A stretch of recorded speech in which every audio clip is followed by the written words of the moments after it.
শুধু কোরআন শুনছে আর মুসলমান হচ্ছে। এবারেও চট্টগ্রাম তাফসীর মাহফিল গত শুক্রবারে শেষ হলো। 5 দিনে 30 জন হিন্দু বৌদ্ধ মুসলমান হয়েছে বছর। আলহামদুলিল্লাহ বলো। এটা হচ্ছে কোরআন শরীফ, আল্লাহ নবীর জীবন্ত মুজিজা। দুনিয়ায় আল্লাহ পাক নবীদের পাঠিয়েছেন, এক এক নবীকে এক এক ধরনের মর্যাদা দিয়েছেন, সম্মান দিয়েছেন, এক এক ধরনের সম্মান। কারো উপরে কাউকে আল্লাহ পাক বিশেষ বিশেষ সম্মান দান করেছেন। মুসা আলাইহিস সালামের সঙ্গে আল্লাহ রাব্বুল আলামিন কথা বলে তাকে সম্মানিত করেছেন। আইয়ুব আলাইহিস সালামকে ধৈর্য দিয়ে সম্মান দান করেছেন। ইব্রাহিম আলাইহিস সালামকে আগুনের পরীক্ষা দিয়ে পাশ করে আল্লাহ পাক সম্মান দিলেন। এক একজনকে এক এক রকম সম্মান দান করেছেন। আপনার আমার নবী জনাবে মুহাম্মদ রাসূলুল্লাহ সাল্লাল্লাহু আলাইহি সাল্লামকে আল্লাহ পাক বিশ্ব নবী বানায়া সম্মানিত করেছেন। নবীজি বলেন, আল্লাহ পাক বলেন, নবী বলেন, কুল ইয়া আইয়ুহান নাসু ইন্নী রাসূলুল্লাহি ইলাইকুম জামিআ। হে নবী আপনি বলুন, হে বিশ্বের মানব মণ্ডলী, আল্লাহ পাক আমাকে তোমাদের সকলের জন্য নবী করে পাঠিয়েছেন। সুবহানাল্লাহ। সমস্ত নবীদেরকে ওহী দিয়েছেন আল্লাহ পাক, সে ওহী আনার জন্য যেতে বলা হয়েছে। ঈসা আলাইহিস সালামকে বলা হয়েছে অমুক জায়গায় যাও ওহী আনার জন্য। মুসা আলাইহিস সালামকে বলা হয়েছে ওহী আনার জন্য অমুক জায়গায় যাও। এক এক জায়গায় যাও, ওহী আনো গিয়া। ওহী তোমার কাছে আসবে না, তুমি যাও ওহী আনার জন্য। এখানে ব্যতিক্রম বিশ্বনবী মুহাম্মদ রাসূলুল্লাহ সাল্লাল্লাহু আলাইহি ওয়াসাল্লাম যেখানে আল্লাহর ওহী সেইখানে। নবীজি নামাজের মধ্যে আছেন, ওহীর প্রয়োজন হয়েছে, নামাজের ভিতরে ওহী নাজিল হয়ে গেছে। নবীজি যখন কাবা শরীফ থেকে মক্কা থেকে মদিনায় হিজরত করলেন, নামাজ পড়তেছেন বাইতুল মুকাদ্দাসের দিকে কেবলা করে নামাজ পড়তেছেন। মন চায় আল্লাহ যদি দয়া করে মক্কার দিকে ফিরে নামাজ পড়তে বলতেন, সেজন্য তিনি হাত উঁচু করেন না, আল্লাহর কাছে মোনাজাত করেন না, মুখ দিয়েও বলেন না, শুধু মনে মনে এই ধারণা, আল্লাহ যদি ওহী নাজিল করে দিতেন কাবার দিকে ফিরে নামাজ পড়তাম, মক্কার দিকে ফিরা। জোহরের নামাজ পড়তেছিলেন, 2 রাকাত নামাজ পড়া হয়ে গেছে, তাশাহুদ পড়তেছিলেন। এমন সময় আল্লাহ রাব্বুল আলামিন হযরত জিবরাইলকে নামাজের মধ্যে অবতীর্ণ করে দিলেন, ওহী নাজিল হয়ে গেল। قد نرى تقلب وجهك في السماء। নবী হে, আমি লক্ষ্য করেছি বারবার আপনি আমার আকাশের দিকে তাকাচ্ছেন। আপনার মন চায় বাইতুল্লাহর দিকে, কাবার দিকে ফিরে নামাজ পড়বেন, মক্কার দিকে। আপনার দিলের আরজু পুরো হয়েছে, আপনি এখন কাবা শরীফ মক্কার দিকে ফিরে নামাজ পড়ুন। নবী নামাজের মধ্যে ওহী সেখানে। নবী হযরত আয়েশা রাদিয়াল্লাহু তাআলা আনহার ঘরে আরাম ফরমাচ্ছেন, ওহী সেখানে। নবীজি যুদ্ধের ময়দানে উটের পৃষ্ঠে সওয়ার আছেন, ওহীর প্রয়োজন হয়েছে, যুদ্ধের ময়দানে ওহী নাজিল হয়ে গেছে। আল্লাহ পাক মুহাম্মদ রাসূলুল্লাহ সাল্লাল্লাহু আলাইহি ওয়াসাল্লামকে তাম পৃথিবীর মধ্যে সর্বশ্রেষ্ঠ নবী করে পাঠালেন। এই নবুয়ত ছিল পৃথিবীর মানুষের জন্য সব থেকে বেশি জরুরি। এর থেকে বেশি জরুরি আর কিছু না। 1 নম্বরের জরুরত হচ্ছে মানুষের জন্য রিসালাত। কারণ হচ্ছে এই, আমরা পৃথিবীতে এসেছি, আবার ফিরে যেতে হবে। ঠিক কিনা? সত্য কিনা? না, এখানে এসেছি আর যাওয়া লাগবে না, এইখানেই জন্মেছি, এই মাটির সাথে মিশে যাব, আমাদেরকে আর আল্লাহর দরবারে আমার কিয়ামতে আর ওঠা লাগবে না। বিষয়টি কি এমন? আমরা মানুষকে যখন কবরে রাখি কি বলি? منها خلقناكم وفيها نعيدكم। পড়েন সবাই, منها خلقناكم وفيها نعيدكم ومنها نخرجكم تارة أخرى। এই মাটি দিয়ে তোমাকে সৃষ্টি করা হয়েছিল, এই মাটির মধ্যে তোমাকে রেখে গেলাম, আবার এই মাটি থেকে তোমাকে উত্থিত করা হবে। নবীর প্রয়োজন এই জন্য, যদি ঝামেলা থাকতো না, যদি এখানে হয়েছি মরে যাব, বাস দিস মাস ফিনিশ, আর আমাদের কোনো জবাব দিও নাই, মরে যাব, শেষ হয়ে যাব, তাহলে নবীর দরকার ছিল না, কোরআনের দরকার ছিল না। ইট, ড্রিঙ্ক অ্যান্ড বি মেরি, খাও, পান করো, ফুর্তি করো, ডু ফুর্তি, নো চিন্তা। কিন্তু আমরা সেটা করতে পারি না। হেসে খেলে জীবনটা যদি চলে যায়, যাক না, পাগলের যেতে পারে, কিন্তু বুদ্ধিমানের এভাবে যাবে না। কথা বুঝে আসছে? বুদ্ধিমানের এভাবে যাবে না। এই পৃথিবীতে এসেছি, আবার ফিরে যেতে হবে আল্লাহ পাকের কাছে। সেই জন্য আমাদের জীবনের 3টে স্তর আছে, একটা স্তর পেরিয়ে এসেছি, ওইটা হলো আলমে আরওয়াহ। ওইটার নাম কি? আলমে আরওয়াহ, রুহের জগৎ। এখন যেখানে আছি এটা হলো আলমে আসবাব। এরপরে আরেকটা জগতে প্রবেশ করব, সেটার নাম হলো আলমে বারজাখ। কয়টা হলো? 3টা। যেটা ছেড়ে এসেছি ওইটার কাইফিয়াত জানা নাই, কি অবস্থায় ছিলাম আমিও জানি না, আপনারাও জানেন না। এটা ঠিক কিনা? যেখানে আসি কয়েকদিনের জন্য মেহমান, আসি কয়েকদিন, আবার এখান থেকে আমাদের বিদায় হতে হবে। যেখানে যাব ওই জায়গার কাইফিয়ত কোরআনে হাদিসে যেটুকু জানি, এর থেকে বেশি কেউ কিছু বলতে পারবে না। একজন মৃত্যু মানুষ জিন্দা হয়ে বলতে পারে নাই যে আজরাইল আসলে এরকম এরকম জান কবজ করে, কবরে গেলে এরকম এরকম হয়, তারপরে এরকম এরকম হয়, এরকম কেউ কি বলছে? স্বপ্নেও বলে না। কি হয় স্বপ্নেও কেউ বলে না। এই জন্য সতর্ককারী পাঠায় দেওয়া আল্লাহর দায়িত্ব। আল্লাহ পাক আমাদেরকে সৃষ্টি করে অন্ধকারে ছেড়ে দিয়েছেন, এমনটি নয়। ওয়ামাল্লাহু বিযাল্লামিন লিল আবিদ, বান্দার উপরে তিনি অত্যাচার করেন না, জুলম করেন না, অন্ধকারে ছেড়ে দেন নাই, সব ওপেন সিক্রেট আল্লাহ সব খুলে দিয়েছেন। কি হবে, মরলে কি হবে, মরার পর কি হবে, হাসরে কি হবে, মিজানে সিরাতে কি হবে, সব বলেছেন। কাদের মাধ্যমে বলেছেন? মহাসত্যবাদীদের কাছে মুখ থেকে বের করেছেন, যারা জীবনেও মিথ্যা কথা বলেন না। বলেন সুবহানাল্লাহ। আল্লাহ পাক এই কথাগুলি দিয়ে, কথাগুলি বলাইছেন নবীদের দিয়ে। সুবহানাল্লাহ বলবেন না? হাবিজাবি নেতা দিয়ে বলেন নাই। দুনিয়ায় যত নেতা আছে দেখেন, নবীদেরকেও দেখেন আর ওই সব নেতাদেরকেও দেখেন। পৃথিবীর পথ তো দেখাইছে 2 ধরনের মানুষেরাই। একথা আমি আরো অনেকবার বলেছি। দার্শনিকরা পথ দেখাইছে, রাজনৈতিক নেতৃবৃন্দরা পথ দেখাইছে, আর দেখিয়েছেন নবীরা। আমরা কাদের পথ অনুসরণ করব? দার্শনিক, দার্শনিক, কবি, সাহিত্যিক, এই কোনো মানে নাই, জান নাই। কবিদের পথে তো যাওয়ার কোনো মানেই নাই, কারণ কবিরা যা বলে কাজে তা করে না। পৃথিবীতে কবিরা ভাবা বেগে চলে। এর মধ্যে ভালো হলো ওইসব কবি যারা আল্লাহরে ভয় করে, নেক আমল করে, এরা হলো ভালো কবি। কবির উপরে, সাহিত্যিকের উপরে আমার আলোচনা আজকে না, এ ব্যাপারে আমার বক্তৃতা আছে, আপনারা খুঁজলে পাবেন।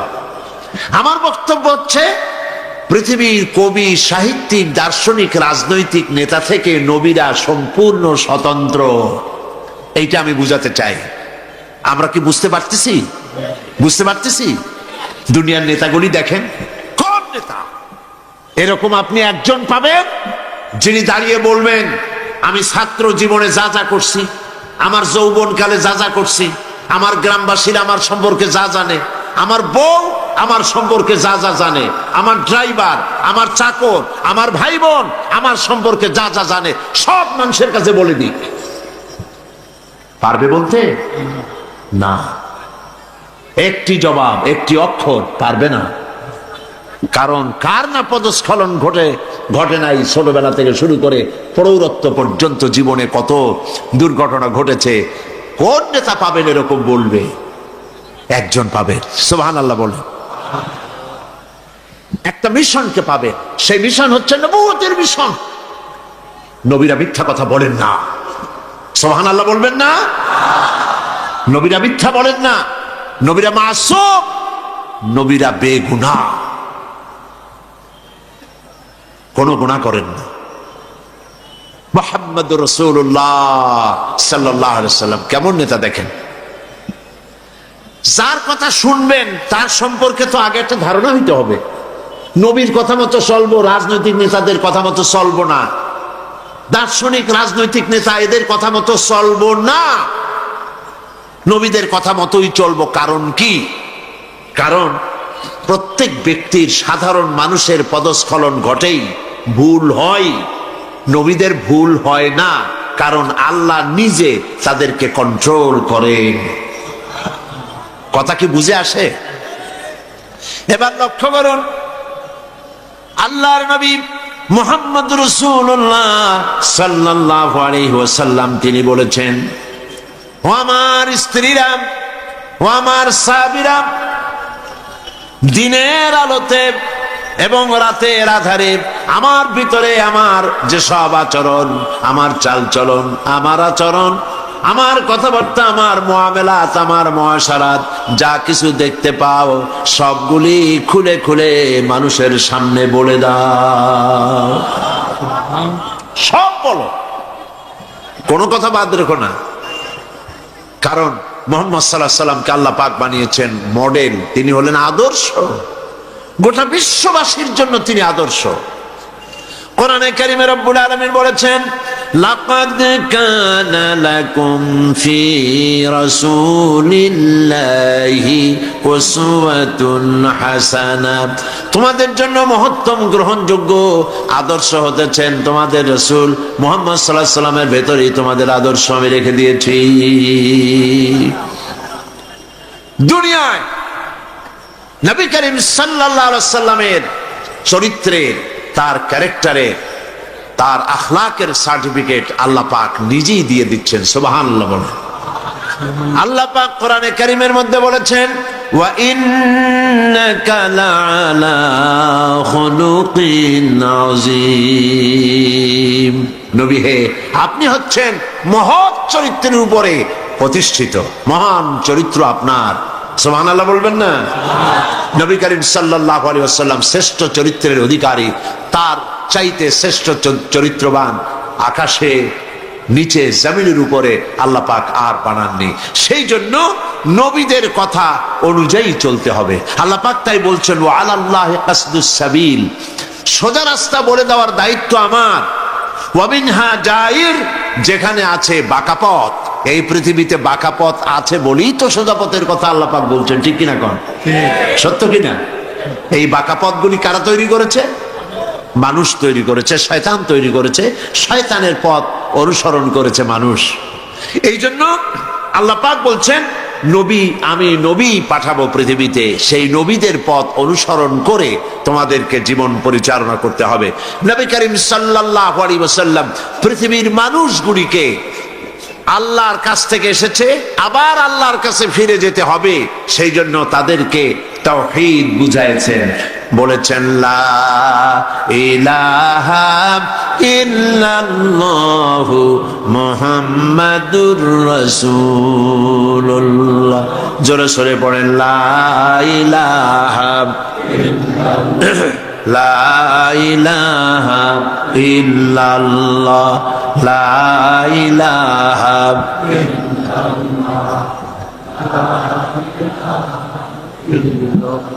জোরে পড়েন, লা ইলাহা, কোন ইলাহ নাই, আইনদাতা নাই, বিধানদাতা নাই, এক আল্লাহর আনুগত্য করো, দাসত্ব করো আল্লাহ পাকে, গোলামি করো আল্লাহ রাব্বুল আলামিনের। এই কথাই নবী করিম সাল্লাল্লাহু আলাইহি ওয়াসাল্লাম বলেছেন। কোন নবী বলেন নাই যে আমার গোলামি করো, আমার আনুগত্য করো, কেউ বলেননি। কোন নবী কি বলেছেন যে আমার গোলামি করো? না। সমস্ত নবীদের দাওয়াত হচ্ছে এক আল্লাহর গোলামি করো, তার আনুগত্য করো। এই দাবি তারা তুলেছেন, এই কথা তারা বলেছেন এবং এই দাওয়াত দিয়েছেন তারা কিতাব দিয়ে, নিজের মন গড়া কথা নয়।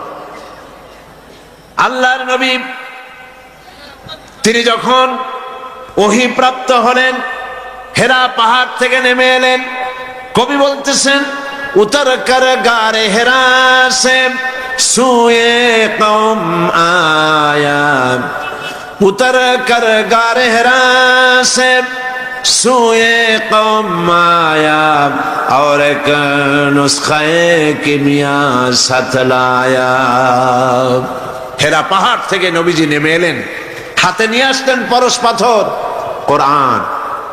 এই কোরআনের সংস্পর্শে যারাই এলো লোহাগুলি সোনা হয়ে গেল, পাথরগুলি সোনা হয়ে গেল। সুবহানাল্লাহি বিহামদিহি। এই পৃথিবীতে মানুষ কোরআনের কাছে যদি আবার আসে, নবীর পথ যদি আবার অনুসরণ করতে পারে, তাহলেই মানুষ মুক্তি পাবে, নাজাত পাবে।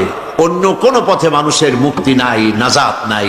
একথা যত তাড়াতাড়ি বুঝবো তত তাড়াতাড়ি আমাদের জন্য মঙ্গল, যত দেরিতে বুঝবো ততই অমঙ্গল। মানুষের তৈরি করা মতবাদগুলি ছেড়ে দিতে হবে। মানুষের তৈরি করা মতবাদের অনুসরণ করা যাবে না। অনুসরণ করতে হবে যিনি সৃষ্টি করেছেন তার কথাকেই। তার কথা মানলেই শান্তি, তার কথা না মানলেই অশান্তি। কোরআনে কারিমে এই কথাটি আল্লাহ রাব্বুল আলামিন অন্যত্র বলেছেন, আফাগায়রা দীনিল্লাহি ইয়াবগুন ওয়া লাহু আসলামা মান ফিস সামাওয়াতি ওয়াল আরদি তাওআন ওয়া কারহা। তোমরা কি আল্লাহর দেওয়া জীবন ব্যবস্থা ছেড়ে দিয়ে অন্যের তৈরি করা কোন পথ অনুসরণ করতে চাও? যদি তা করো, তোমরা লক্ষ্য করে দেখো ওয়ালাহু আসলামা মান ফিস সামাওয়াতি ওয়াল আরদ। আল্লাহ পাক বলছেন তাকাও, লক্ষ্য করো, দেখো আকাশে যা আছে, জমিনে যা আছে, সবাই আনুগত্যের মস্তক আমার সামনে অবনত করে দিয়েছে। সুবহানাল্লাহ। এই পৃথিবীর চন্দ্র, সূর্য, গ্রহ, নক্ষত্র, সৌর রাজি সব হুকুম মানে কার? সবাই বলেন হুকুম মানে কার? তাই তো সেখানে শান্তি, আর যেখানে মানে না সেখানেই অশান্তি। জঙ্গলের ভিতরে জঙ্গলি প্রাণীরা আল্লাহর হুকুম মানে বলে জঙ্গলের ভিতরে প্রাণীরা শান্তিতে থাকে, পানির ভিতরে মাছেরা, জলচর প্রাণীরা আল্লাহর হুকুম মানে বলে শান্তিতে থাকে। মহাশূন্যের ভিতরে গ্রহ, নক্ষত্র, সৌররাজি সব দৌড়াদৌড়ি করে, মারামারি হয় না, সংঘর্ষ হয় না, সব আরামে আছে, আল্লাহর হুকুম মানে বলে শান্তিতে আছে। মানুষ এই পৃথিবীতে বসবাস করে, আল্লাহর আইন যারা মানে শান্তি পায়, আইন মানে না শান্তি পায় না। শান্তি পেতে হলে আল্লাহর আইন মানা লাগবে। আমি বিভিন্ন সময় বলি যে দেখেন, মানুষকে বুঝাবার জন্য, আমাদের দেশটা হলো সব থেকে ভালো দেশ, সুন্দর দেশ। এখানে খাবার পাওয়া যায়, এখানে মাছ আছে, গোশ আছে, পানি আছে, গাছ আছে, সব আছে। কোন জিনিসের অভাব নাই আমাদের দেশে, ঠিক কিনা? সব পাওয়া যায় এখানে। কিন্তু আমরা না খাইয়া মরি। আর যাদের দেশে কিছু নাই, খালি পাহাড়, মরুভূমি, তাদের খাবারের অভাব নাই, তারা খায়, তাদের স্বাস্থ্য ভালো থাকে। আর আমাদের দেশের মানুষ আস্তে আস্তে না খাইয়া বহু লোক মারা যায়। কারণটা হলো আল্লাহর আইন মানার মধ্যে। কোরআনে কারিমে আল্লাহ রাব্বুল আলামিন বলেছেন, ওয়ালাউ আন্না আহলাল কুরা আমানু ওয়াত্তাকাউ লাফাতাহনা আলাইহিম বারাকাতিম মিনাস সামাই ওয়াল আরদ। জনপদের লোকেরা যদি দুইটা কাজ করে, আমার উপরে যদি ঈমান আনে আর আমাকে যদি ভয় করার নীতি অবলম্বন করে যদি চলে, তাহলে সেই দেশের মানুষের জন্য আকাশ আর জমিনের সব বরকতের দরজা আমি আল্লাহ খুলে দেব। এটা আল্লাহ পাকের ওয়াদা, আকাশ এবং জমিনের বরকতের দরজা খুলে দেব। আল্লাহ চান না তার বান্দারা জাহান্নামে যাক, আল্লাহ চান বান্দারা জান্নাতে আসুক। সেই জন্য নবী পাঠাইছেন, আর নবীরা সেই পথ দেখাইছেন। আমরা মনে করি নবীর পথ বলতেই মনে করি নবীর পথ দাড়ি, টুপি, জামা, খেলাল করা, মিষ্টি খাওয়া, কদু খাওয়া, সুরমা লাগানো, আতর লাগানো। এর থেকে নবীর আর কোনো কাজ ছিল বলে আমরা জানি না, ঠিক কিনা বলে? এই খালি আল্লাহ পাক যদি নবী এই জন্যই পাঠান যে কেমনে টুপি দেবে মাথায়, দাড়ি রাখবে, লম্বা জামা গায়ে দেবে, মেসওয়াক করবে, এইগুলো শিখাবার জন্য নবী পাঠাবার দরকার আছে নাকি? আর যদি এই কারণে নবী পাঠায়ও থাকেন, তাহলে এই সব কথা বলে মার খাবে, এটার কি কোনো প্রশ্ন ওঠে? মার খাবে কেন? বলেন, নবীরা মার খান নাই? মার খেয়েছেন কিনা? দেশের থেকে তাড়াই দিছে কিনা? মেরেছে, গালি দিয়েছে, দেশ থেকে নির্বাসিত করেছে। কেন? কারণ একটি মাত্র কারণ, নবীরা বলেছেন, ইয়া কওমি ইবুদুল্লাহ মা লাকুম মিন ইলাহিন গায়রু, হে আমার জাতি, হে আমার সম্প্রদায়, আল্লাহ ছাড়া কোনো ইলাহ নাই, তারই গোলামি করো, তার ইবাদত করো। এই কথা বলার পর রাষ্ট্র শক্তি বুঝতে পেরেছে আমরা দেশ চালাই, আর ওনারাও একটা প্যারালাল শক্তি কায়েম করতে চায়, সুতরাং বাধা দাও। বাধা তখনই এলো মুসা আলাইহিস সালাম যখন ফিরআউনকে বলেছিলেন, পড়ো ফিরআউন, লা ইলাহা ইল্লাল্লাহ। ফিরআউন বলেছে, মা আলিমতু লাকুম মিন ইলাহিন গায়রি, আমি জানি না আমি ছাড়া আরো কোন ইলাহ আছে, কই থেকে নতুন এক ইলাহ তুমি নিয়ে আসছো? নমরুদ বলেছে, মান আশাদ্দু মিন্না কুওয়া আনা রাব্বুকুমুল আলা, আমার চাইতে আর কার শক্তি আছে? আমি তোমাদের বড় রব। এই সব কথা তারা দাবি করেছে। আর নবীরা বলেছেন, জমিন হচ্ছে আল্লাহ। জমিন কার? সবাই বলেন জমিন কার? আরো জোরে বলেন জমিন কার? মানুষ কার? বাতাস কার? আকাশ কার?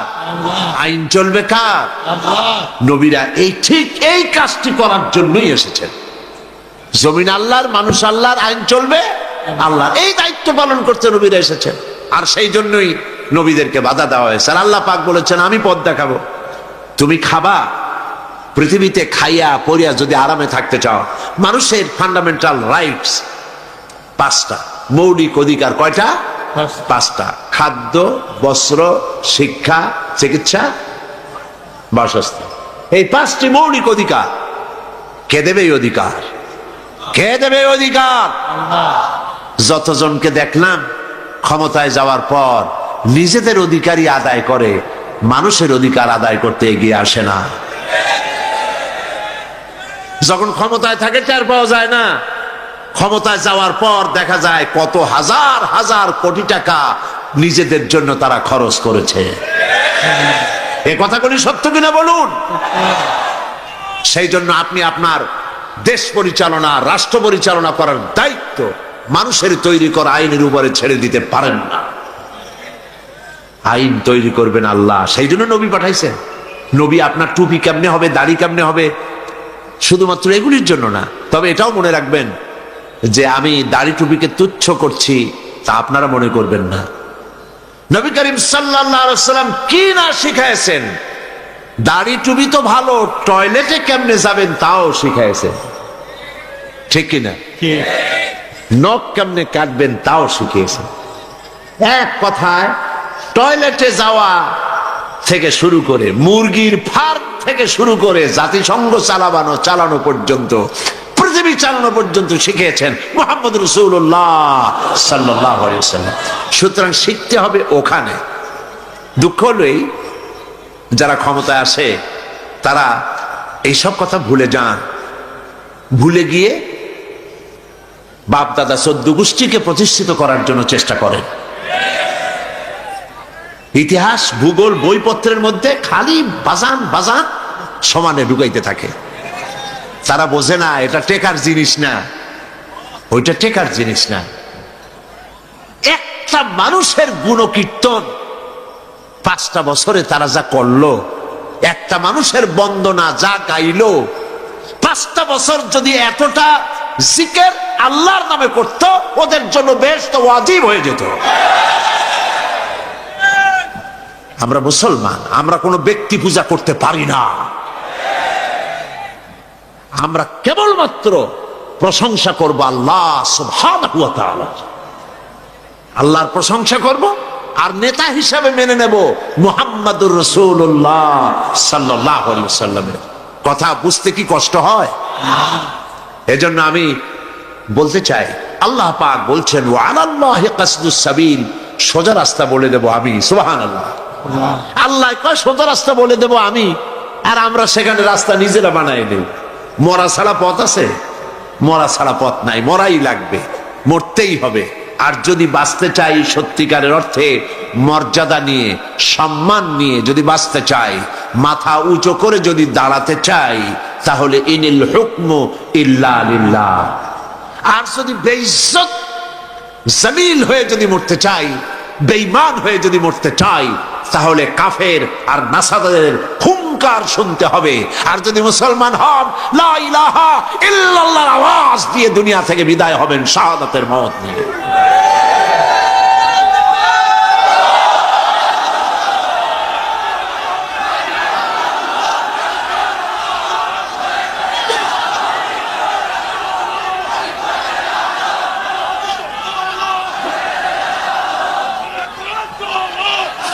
আল্লাহ রাব্বুল আলামিনের মানশা মুবারক, আল্লাহ পাকের ইচ্ছা মুবারক হচ্ছে এই, পৃথিবী সৃষ্টি করেছে আমি, সোজা রাস্তা বলে দেব আমি, মানুষের জন্য আমি সোজা রাস্তা বলে দেব। সুবহানাল্লাহ। সূরা ফাতিহার মধ্যে আমরা যেখানে বলেছি ইহদিনাস সিরাতাল মুস্তাকিম, আল্লাহ একটা সোজা রাস্তা আমাদের বলে দাও। আলোচনা শুরুতে বলছিলাম, মনে আছে? আল্লাহ রাব্বুল আলামিন শিখায় দিলেন সোজা রাস্তা চলার জন্য দুনিয়ায়। সোজা রাস্তা মানে কি? সিলেট থেকে মৌলভীবাজার নাকি? সরল পথ, ব্যক্তি, পরিবার, সমাজ, রাষ্ট্র, ইহকাল পরকাল। সোজা রাস্তা যদি আমার কাছে চাও, ও বান্দা, আমার কাছে কেবলমাত্র সহজ সরল সঠিক রাস্তার জন্য আমার কাছে বলো, ইহদিনাস সিরাতাল মুস্তাকিম সিরাতাল্লাযীনা আন'আমতা আলাইহিম গায়রিল মাগদুবি আলাইহিম ওয়ালাদ-দাল্লিন। সোজা রাস্তা আল্লাহর কাছে বান্দা যখন আল্লাহর শেখানো ভাষা দিয়া সোজা রাস্তা যখন চাইলো, আল্লাহ পাক কোরআনের বিরুদ্ধে সূরা ফাতিহার বান্দা চাইলো, সূরা ফাতিহার ভিতরে দাবি জানাইলো আল্লাহর শেখানো ভাষা দিয়া সোজা রাস্তা বলে দাও আমারে। রব্বুল আলামিন সূরা ইয়াসিনের ভিতরে গিয়া সূরা ফাতিহার চাওয়ার জবাব দিয়া দিলেন, ওয়া আনি'বুদুনি হাযা সিরাতুম মুস্তাকিম। ওয়া আনি'বুদুনি, বান্দা সোজা রাস্তা চাও, ওয়া আনি'বুদুনি, আমার গোলামি কর। সুবহানাল্লাহ। আমার গোলামি কর, আমার আনুগত্য কর। আল্লাহর আনুগত্য করতে হলে আল্লাহওয়ালাদের সাথে থাকতে হবে। তুমি চলছো কোথায়? আইনা তাযহাবুন, তুমি কোন নেতার পেছনে দৌড়াও? নামাজ নাই, রোজা নাই, পরকালের বিশ্বাস নাই, মদ, জুয়া, জেনা, ব্যভিচার কি না করতেছে, এইসব লোকের নেতা মানিয়ে এগুলোর পিছনে দৌড়াও। অথচ নেতা দিয়েছি মুহাম্মদ রাসূলুল্লাহ সাল্লাল্লাহু আলাইহি ওয়াসাল্লামকে। দুনিয়ার শান্তি চাও, পরকালে শান্তি চাও, ওয়া আনি'বুদুনি, আমার গোলামি করো। আর সোজা রাস্তা বলে দেওয়ার জন্য আমি দায়িত্ব নিয়েছি, সেজন্য আমি নবী দিয়েছি।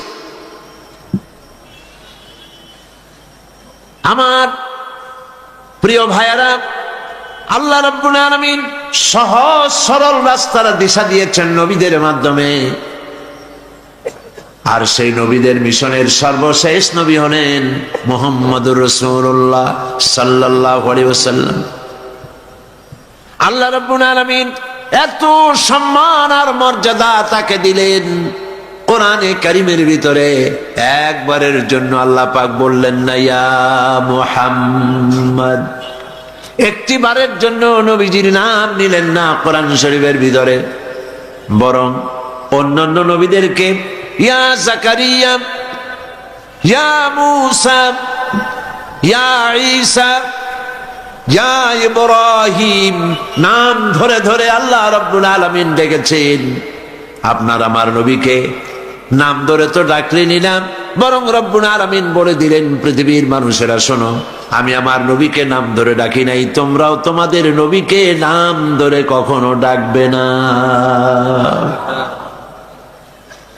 সম্মান মর্যাদা সর্বোচ্চ দিয়েছেন, কারণ মর্যাদা পাওয়ার মতো করেই আল্লাহ তাকে তৈরি করেছেন। সব শিখতে হবে তার কাছ থেকে। সমস্ত দিক থেকে আপনার জেহেন ফিরান, সকল দিক থেকে আপনার চেহারা ঘুরায় নিয়ে আসেন, হাবিজাবি সব বাদ দেন, ইব্রাহিম আলাইহিস সালামের মতো হন, জাতির পিতার মতো। কে জাতির পিতা? কে জাতির পিতা? চিল্লায় বলো, কে জাতির পিতা? এই ঈমান গড়বার যেন কখনো না হয়, জীবনেও যেন না হয়। যাদের গড়বড় হবে, দুনিয়াও আযাব হবে, কিয়ামতেও শাস্তি তারাই পাবে। আমি মুসলমান। আল্লাহ রাব্বুল আলামিন হযরত ইব্রাহিম আলাইহিস সালাম তাকে পৃথিবীর মুসলমানদের জন্য রব্বুল আলামিন তাকে মিল্লাতা আবিকুম বানালেন, তোমাদের জাতির পিতা বললেন, মুসলমানদেরকে বললেন। হযরত ইব্রাহিম আলাইহিস সালাম যেমন তামাম সৃষ্টি জগৎ থেকে চতুর্দিক থেকে মুখ ঘুরাইয়া এক আল্লাহর দিকে যেমন করে মুখ ঘুরাইছিলেন, যদি আমরা দুনিয়া এবং আখিরাতে শান্তি চাই, আমাদেরকেও সেভাবে সকল দিক থেকে মুখ ঘুরাই আনতে হবে, কেবলা পরিবর্তন করতে হবে। আজকে তো মুসলমানের কারো কেবলা দিল্লি, কারো কেবলা আমেরিকা, কারো কেবলা চায়না, ঠিক কিনা? সুতরাং কেবলা ঘুরান, চতুর্দিক থেকে মুখ ঘুরাইয়া জাতির পিতা যা বলেছিলেন, আসুন সবাই মিলে তার সুরে সুর মুলাই। ইন্নী ওয়াজ্জাহতু ওয়াজহিয়া লিল্লাযী ফাতারাস সামাওয়াতি ওয়াল আরদা হানিফা। জানেন না আপনারা? পড়েন, ইন্নী ওয়াজ্জাহতু ওয়াজহিয়া লিল্লাযী ফাতারাস সামাওয়াতি ওয়াল আরদা হানিফা ওয়া মা আনা মিনাল মুশরিকিন। ইন্নী ওয়াজ্জাহতু ওয়াজহিয়া লিল্লাযী ফাতারাস সামাওয়াতি ওয়াল আরদা হানিফা। নিশ্চয়ই আমার চেহারা, আমার মুখ, আমার চিন্তা চেতনা মননশীলতা আমি সব দিক থেকে ঘুরাইয়া আমি নিয়ে আসলাম সেই দিকে।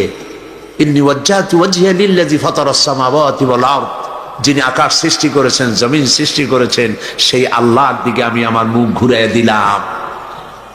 ওয়া মা আনা মিনাল মুশরিকিন, আর আমি মুশরিকদের অন্তর্ভুক্ত নই। আমাদের জাতির পিতা এটাই বলেছিলেন, আসুন সব দিক থেকে মুখ ঘুরাই।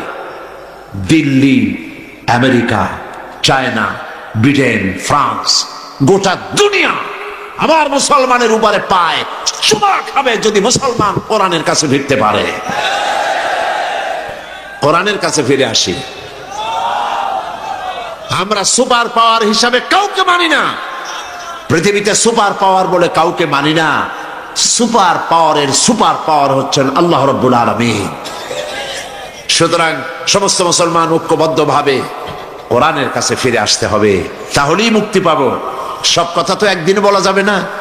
আমি একটা বড় সাবজেক্ট ধরেছি, ছোট্ট আয়াত, কিন্তু আলোচনা ব্যাপক। বাকি আলোচনা আগামীকাল করব ইনশাআল্লাহ। সবাই বলি ইনশাআল্লাহ। যারা দাঁড়ায় আছেন মোনাজাতের জন্য সব ভাই বসে পড়েন, সবাই সবাই, একজনও দাঁড়িয়ে থাকবেন না, সমস্ত মুসলমান বসে পড়ুন। মোনাজাতের পর আজান হবে, বা জামাত এশার নামাজ পড়ে যাবেন। আল্লাহুম্মা আমিন। রব্বানা যালামনা আনফুসানা ওয়া ইন লাম তাগফির লানা ওয়া তারহামনা লানাকুনান্না মিনাল খাসিরিন। আয় আল্লাহ তাআলা, হাজার হাজার মুসলমান নরনারী সিলেট আঞ্জুমানে খেদমতে কোরআন আয়োজিত মাহফিলে এই দীর্ঘ রজনীতে ঠান্ডার ভিতরে গুনার বোঝা নিয়ে তোমার দরবারে হাত তুলেছি। মেহেরবানি করে জিন্দেগীর সমস্ত গুনাহ খাতা আমাদের মাফ করে দাও রব্বুল আলামিন। আমাদের মধ্য থেকে আমাদের মা বাপ যাদের দুনিয়া থেকে বিদায় হয়ে গেছে, কবরগুলিকে জান্নাতের টুকরা বানায়া দাও। রব্বির হামহুমা কামা রব্বায়ানি সগীরা। সবাই পড়েন, রব্বির হামহুমা কামা রব্বায়ানি সগীরা। হায় আল্লাহ তাআলা, পৃথিবীতে যত জায়গায় মুসলমানেরা বিপদে আছে, কষ্টে আছে, আল্লাহর সমস্ত বিপদগ্রস্ত মুসলমানদেরকে তুমি সাহায্য করো রব্বুল আলামিন। এই মাহফিলে যত লোক আমরা হাত তুলেছি, কার কি ব্যাধি আছে, কষ্ট আছে আল্লাহ আমি জানি না, প্রত্যেকের ব্যাধি, অসুখ বিসুখ, বিমার আজার আল্লাহ তুমি মাফ করে দাও রব্বুল আলামিন। সিলেটের যত মানুষ, সিলেটের যত মা বোন, ইংল্যান্ড, আমেরিকা সহ পৃথিবীর যত দেশে বসবাস করতেছেন, আল্লাহ ইমানের সাথে রাখো, সুস্থতার সাথে রাখো, ভালো রাখো রব্বুল আলামিন। এই সিলেটকে তাম বাংলাদেশের মধ্যে আদর্শ ইসলামী আদর্শ জেলায় তুমি পরিণত করে দাও। আয় আল্লাহ তাআলা, তাফসীরুল কোরআন মাহফিলের আয়োজন করতেছে আঞ্জুমানে খেদমতে কোরআন হযরত মাওলানা আব্দুল মালিক সহ যত নেতা কর্মীর মধ্যে আছেন, আল্লাহ সকলকে কিয়ামতের দিন আমাদেরকে কোরআনের সুপারিশ আমাদের নসিব করে দিও আল্লাহ রব্বুল আলামিন। আগামী কালে মাহফিল শেষ হবে, তোমার বান্দা বান্দীদেরকে নিরাপদে মাহফিলে যাতায়াতের ব্যবস্থা করে দিও আল্লাহ। সকলকে কোরআন থেকে হেদায়েত নসিব করে দিও আল্লাহ তাআলা। যত মানুষ এখানে হাজির হয়েছে, প্রত্যেকের দিলের নেক আশা পুরো করে দিও। হসপিটালে যত রোগী আছে আল্লাহ, সমস্ত রোগীদের রোগ তুমি ভালো করে দাও। যার বাড়িতে যত রোগ আছে, শোক আছে, আল্লাহ মাফ করে দাও। যেসব মা বোনদের সন্তান হয়নি, বিবাহ হয়েছে, সন্তান হয় না, আল্লাহ তুমি তাদেরকে সন্তান দান করে দাও আল্লাহ তাআলা। আমাদেরকে তুমি যেসব সন্তান দিয়েছো তাদেরকে দিনদার বানাও, ইমানদার বানাও, নামাজি বানাও, পরেজগার বানাও। রব্বানা تقبل منا إنك أنت السميع العليم وتب علينا إنك أنت التواب الرحيم سبحان ربك رب العزة عما يصفون وسلام على المرسلين والحمد لله رب العالمين واجعل آخر كلامنا عند الموت لا إله إلا الله محمد رسول الله